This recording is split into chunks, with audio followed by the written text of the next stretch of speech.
মুসলমান ভাই বন্ধুগণ, খুব ভালো করে মনে রাখেন, মাওলানা রফিকুল ইসলাম মাদানী বাংলাদেশের একটা সম্পদ। তার নামে অনেকেই ফেক আইডি খুলে বাটপারি করে দাওয়াত নিয়া টেহা খায়। এই বয়সের দিকে খেয়াল রাখবেন। আমার বয়স, এই বয়সে আমি তো এমনি লড়তারি না, ঠিক আছে না? তাহলে কি কর, যদি কোনো ভুল ত্রুটি হয় আপনারা ক্ষমা করবেন, তাকে সংশোধনের চেষ্টা করবেন, আল্লাহর কাছে দোয়া করবেন, কিন্তু মিথ্যা প্রপাগান্ডায় সমালোচনা করবেন না। এক ছেড়া কয়দিন আগে আমার টেলিফোন করছে, হুজুর উনি তো আমরা তো টেহা নিছে, সবাত গেল না। আমি কিছু টেহা কি তুমি দিসলা? না। তো কার হাতে দিস? কিশোরগঞ্জের এক ছেড়ার হাতে। তো তুই বেড়া হেই বেড়ার এনে গিয়া পর আমি কিশোরগঞ্জে খবর নিলাম, কয়েক জায়গায় বাটপারি করে রফিকুল ইসলাম মাদানী রে বেচেলছে। কথা শুনতেছেন নাকি আপনারা? কি গো অসম্মানিত মুসলমান ভাই বন্ধুগণ, অনেকেই বলবে যে রফিকুল ইসলাম মাদানী তো অনেক সম্মান করে না। ভাই সম্মান করবো, আপনারা জানেন টাইম দিয়ে কই বেটার বাদ খাই তো সময় পায় না, দৌড়ের উপরে থাকে। সম্মান আপনি যদি আসেন আপনাকে অবশ্যই সম্মান করবে। সম্মান করবে না কেন? সে আলেম মানুষ, আরেকজন আলেমরা সম্মান করবে, এই এলাকা গ্রামবাসীকে সম্মান করবে। আপনি বুঝতে হবে সম্মান বলতে কি বুঝায়, যে আমরা মাথা তৈরি করবো এইগুলা না, বরং একটা আমাদের সারা জীবনের চেষ্টা কিছু আলেম তৈরি করা, সারা জীবনের চেষ্টা কিছু মুজাহিদ তৈরি করা।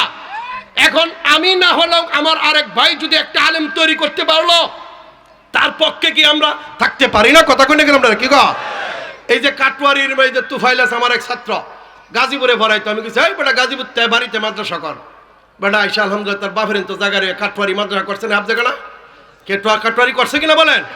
করছে মাদ্রাসা, এখানে আছে আমার ছাত্র। শুধু তাই না, এই যে আমি এখন যাব কেন্দ্রতে, এক মুফতি কামাল উদ্দিন কামাল হুসাইন, তার মাদ্রাসা দাওরা পর্যন্ত করছে। আমার কথায় মাদ্রাসা করছে ছেলেদের মেয়েদের।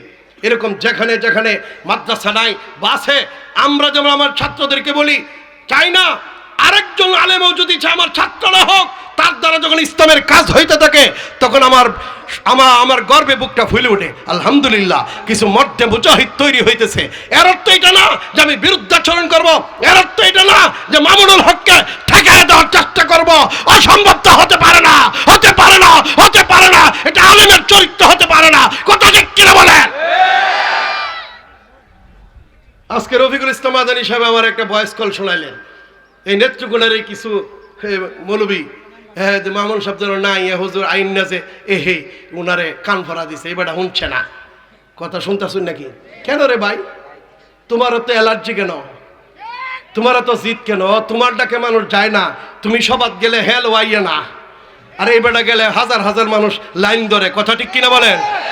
আরে ভাই, এটা তো আল্লাহ তার যোগ্যতা দিছে, তার ব্যক্তিগত না, এটা তো আল্লাহর দেওয়া যোগ্যতা। তুমি এই যোগ্যতাকে অস্বীকার করো কেন? কথা ঠিক কিনা বলেন? বরং তুমি বিরুদ্ধাচরণ না করে পক্ষে থাকো। আল্লাহ যখন কোনো দিকে স্রোত প্রবাহিত করে তার বিপক্ষে যায় না। আমার কথা শেষ, সর্বশেষ একটা কথা বলি। হাটাজারি মাদ্রাসা শাইখুল হাদিস সাইদ আহমদ সাহেব সর্বপ্রথম বুখারী শরীফের পাঠদান বাংলাদেশে ওনার মাধ্যমে শুরু হয়। ওনার বাড়ি হলো সন্দীপ। আমি এখানে গেছি, ওয়াজ করে আইছি। ওইখানে একবার বাড়ি ভাঙ্গন শুরু হয়েছে, জলোচ্ছ্বাস হয়েছে, 30 ফুট পানি পুরা সন্দীপ তলায় গেছে, কিন্তু ওনার বাড়ির ভিতরে একটা ফুটা পানি ঢুকছে না। কথা শুনতেছেন নাকি? তাহলে যখন নদী ভাঙ্গন শুরু হয়েছে, এলাকা ভাঙ্গে নিতেছে, হুজুর রেগে কইছে, হুজুর আপনি একটু দোয়া করেন। হুজুর গেছে কুদাল লইয়া কুবানি শুরু করছে, বলে যে আল্লাহ বাংতাছে, বাংতাছে কুবাইতাছে। হ্যাঁ হুজুর আপনি কি করেন? আপনি দেখা যা এই বাংতাই আসুন। কই বেটা, আল্লাহ যেটা করে হেডের পক্ষে আমি।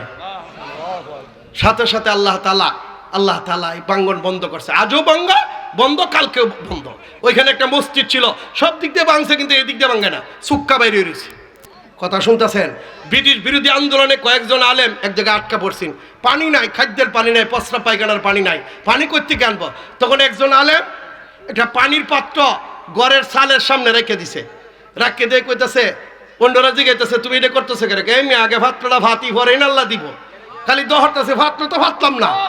সাথে সাথে বৃষ্টি শুরু হয়ে গেছে। আল্লাহু আকবার কন্যা। ও মুসলমান, আল্লাহর ভাই বাও, কথা কন্যা কেন আপনারা? আল্লাহ যখন তাকে জবাবে নিচ্ছে, সামনে আগায় দিতেছে, আমরা দোয়া করি সেজন্য বিভ্রান্ত না হয়, লাইন হারা না হয়, তার জন্য কাইন্দে দোয়া করি, তাহলে সেই ইসলামের বিরাট সম্পদ হবে। এই বাংলাদেশে যশোর না কোন জায়গায় একটা বিরাট সভা হয়েছে না, কয়েক লক্ষ লোক। কথা কন্যা করে এখানে মামুনুল হক সাহেব বক্তা, 6 জন বক্তার মধ্যে রফিকুল ইসলাম মাদানিও একজন। এই মিয়া, আমি যদি আব্দুল কাইয়ুম চেষ্টা করি তার সমান মর্যাদা তো আমার হইতো না, কি কর? আমার টেম্পা শেষ। তখন আমি উস্তাদ হয়ে ছাত্রের সাথে মাইর হওয়ার দরকার আছে কোনো?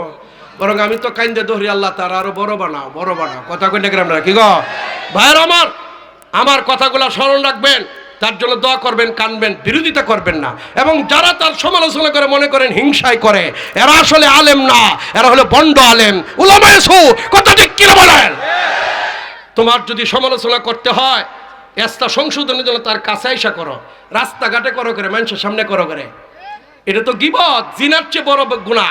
যে ব্যক্তি জিনা করে সে আলেম হইতে পারে না, সে তো ব্যভিচারী। আল্লাহ পাক আমাকে আপনাকে সবাইকে কবুল করুক, এই মাদ্রাসাকে কবুল করুক। 1 বছরের ভিতরে মাদ্রাসার যে গড়দরজা হয়েছে আরো উন্নত হোক, সবাই চাই না ইনশাআল্লাহ, কি কন? আল্লাহ তাআলা আমাদেরকে কবুল করে সকলে বলে আমিন।